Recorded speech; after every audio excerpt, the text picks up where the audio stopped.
ডাকি, আমি ডাকি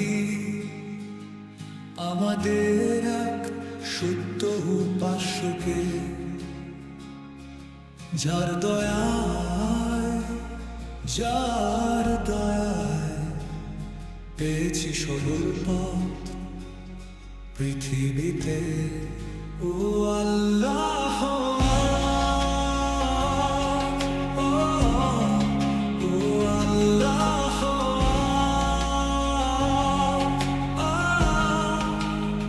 আপনার দয়ায়, আপনার ক্ষমা, সরল সত্যের পথে চলা, তাওফিক দিয়ে মঞ্জিলে পৌঁছিয়ে দাও।